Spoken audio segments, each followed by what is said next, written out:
O TDAH pode sim impactar a sua vida. Já teve a impressão que se você tivesse coragem para agir exatamente como você pensa, tudo seria diferente? As pessoas iriam te respeitar e admirar? Muitos adultos com TDAH estão perdendo tempo de vida por não conseguirem sair do ciclo da autossabotagem. Mas eu desenvolvi um método que mudou meu jogo e eu vou te ensinar no primeiro link da descrição. Quem tem TDAH tem mais propensão a vício. Então isso também é uma questão do TDAH bastante presente. A mente do TDAH, por essa questão de menos dopamina tônica, ela está constantemente buscando estimulação. E não é uma coisa assim, mas você está gastando energia buscando estimulação. Não, é que buscar estimulação a todo momento é o processo fácil. Pensar a todo momento sobre um monte de coisa é o processo fácil. O difícil é manter-se focado naquilo que você tem que fazer. É seguir o raciocínio daquela atividade que você começou, que você se propôs a começar. Então, é por isso que pessoas que têm TDAH costumam viciar com mais facilidade. Qualquer tipo de atividade ou de comportamento que possa elevar o seu nível de recompensa, o seu estímulo com relação à recompensa, e principalmente recompensa imediata. O videogame é uma delas, que gera um vício que já existia na década de 80, que começou a ter Atari, Mega Drive, Master System e tal, Nintendinho. Hoje é o celular e as séries, o YouTube, tudo ali, e o tablet, o jogo do tablet. Então, o que acontece? Quando você tem contato com essa atividade que te dá esse prazer imediato, e aí pode ser tudo, o joguinho, o açúcar também dá esse prazer imediato, né? Coca-Cola, ela vem de felicidade, né? Negócio tochado de açúcar, sua composição química ali tem também a questão da cafeína, ou seja, tudo propenso para que seu cérebro ache aquilo extremamente palatável e queira cada vez mais. Uma pessoa neurotípica, já é difícil você perder um vício do açúcar, por exemplo. Para uma pessoa com TDAH, isso é um pouco mais difícil ainda. É por isso que você deve ficar ausente o máximo possível. A questão também de drogas lícitas e ilícitas, também o álcool, a maconha, enfim. Qualquer coisa que possa viciar, ela pode ativar essa questão no TDAH de uma maneira muito mais presente. Eu entendi a questão da epigenética, né? Da questão de você ativar. Esse ambiente que a gente vive hoje pode ativar em mais gente, né? Ativar em mais gente, exatamente. Uma coisa que o ambiente... a questão é o seguinte. A pessoa que tem TDAH do tipo genético, porque tem um tipo não genético também que eu vou falar daqui a pouco. A pessoa tradicional, TDAH mais comum de todos, você nasceu com aquele gene. Então, se você tem uma situação onde desde o comecinho da sua escola, você está numa escola que é inclusiva, que o professor nas primeiras aulas de português e matemática, lá aprendendo beabá, já fazia de uma forma lúdica, já fazia você sentir tesão naquilo ali. Fala assim, pô, a tia faz uma atividade mó legal, a gente canta o beabá, levantando as mãos pra cima, batendo palma e tal, sei lá, uma atividadezinha pra molecada de 6, 7 anos, entendeu? Aquilo ali, o menino já cria um gosto pra ir pra escola, não cria uma repulsa, né? Então, assim, ele tem TDAH, só que ele tá num ambiente que é extremamente favorável pra ele e rico de estímulos positivos. O que é o estímulo positivo?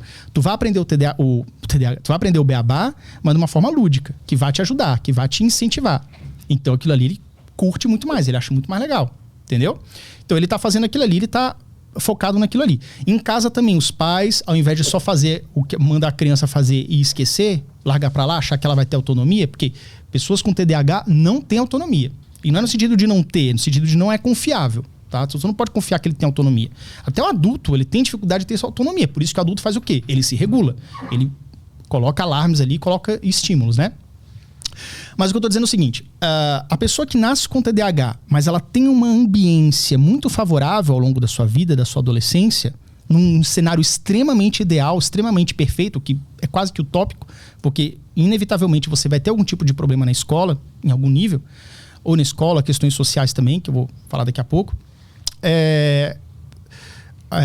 A manifestação dos sintomas do TDAH, ela também depende bastante do ambiente, porque como a gente está conversando aqui, quanto mais interessante o ambiente, quanto mais modulado para ajudar o TDAH no seu modo de aprender, menos os sintomas vão prejudicar a pessoa.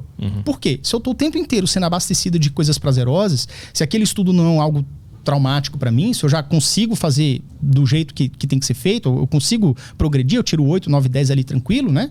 Porque tem esse suporte necessário. Então você praticamente... Às vezes a criança nem é diagnosticada, porque o TDAH não aparece tanto. Por que vem um diagnóstico, geralmente aos 6, 7 anos de idade? Sendo que a criança já nasceu com TDAH desde antes.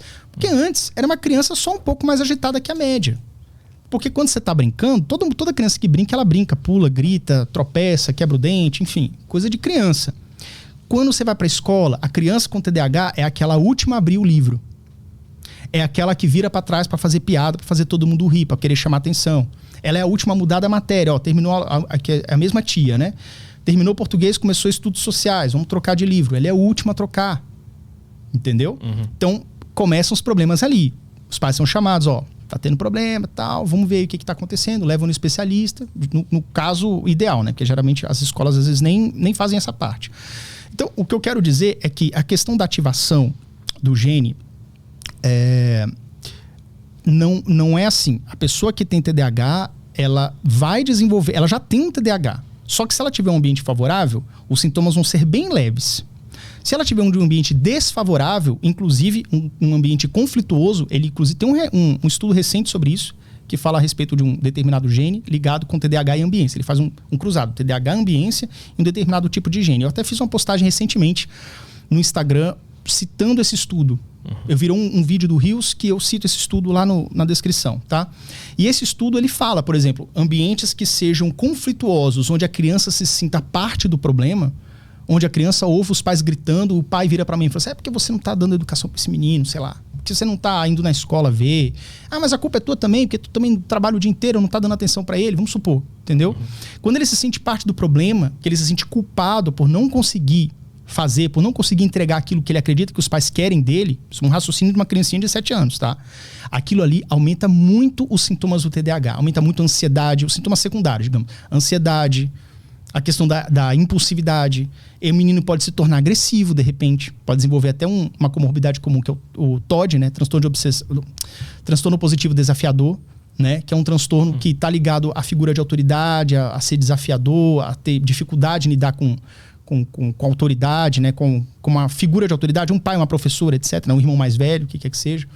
Então isso tem que ser conduzido também através da psicoterapia, né? Através da aplicação do TCC e tudo que a terapia cognitivo-comportamental, que ela é uma das mais indicadas para lidar com TDAH, apesar de não ser a única, é a mais indicada.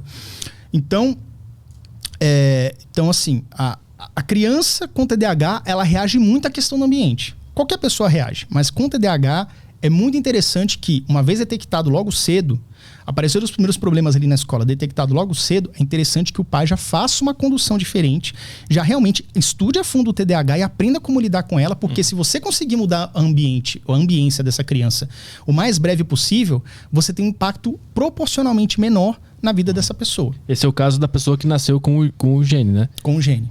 Tinha outra que tu ia falar, que é a pessoa que não tem. Algumas pessoas desenvolvem o TDAH por outros motivos, né? Por exemplo, quando ele é de nascimento, alguns fatores podem causar o TDAH, tá? Isso aí tá no livro do DSM-5 e tudo, que é, por exemplo, o parto prematuro, ou a mãe que bebeu durante a gravidez, ou fumou durante a gravidez. Isso aumenta estatisticamente a probabilidade daquela criança nascer com TDAH. Só que aí é aquela coisa, não existe um teste genético do TDAH. Então, não, mas você, por quê? É porque sua mãe fumou ou porque você herdou de alguém? Tá entendendo? Sim. Não é um exame, origem, não tem como, é um estatístico que você descobre essa estatística através do estudo científico. É igual falar assim, você não precisa fazer um exame de imagem, uma ressonância, não sei o quê, medir a sua dopamina ali no córtex pré-frontal, seu nível, para saber se você tem ou não. Não é assim que funciona. O diagnóstico ele é predominantemente clínico, mas através dos estudos ao longo das décadas, chegou-se a essas conclusões que a gente sabe hoje a origem do TDAH, por exemplo. Outra questão também que é muito rara, mas acontece, eu conheci um caso desse também, há uns 3 anos atrás, é quando você tem uma lesão nesse córtex pré-frontal.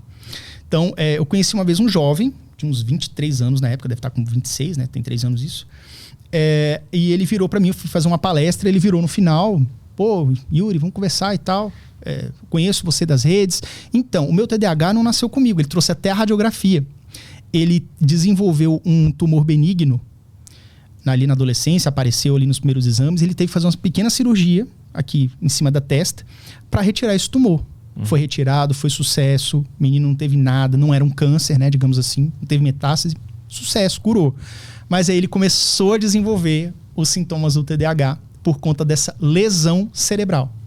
Inclusive, nos primeiros estudos do TDAH, antes dele virar esse nome TDAH, lá no início, na década de 30 ou 40, entre a década de 20 e 40, o primeiro nome daquilo que foi pelos primeiros estudiosos era lesão cerebral mínima. Tem até um vídeo que eu fiz no YouTube sobre isso, sobre a história do TDAH. É um vídeo de uns mais de 10 minutos que eu falo sobre isso, esse beabá aí todo, dos primeiros da primeira galera que começou a estudar isso a fundo mesmo. Embora já tenha relatos de estudo desde dos anos de 1700. Já tem relatos científicos de crianças que não conseguiam os sintomas, né? Então, lesão cerebral mínima. Acreditava que era tinha uma relação com uma lesão cerebral, e não era. Mas, por coincidência, se você tiver uma lesão cerebral numa determinada área do cérebro, você também pode desenvolver o TDAH.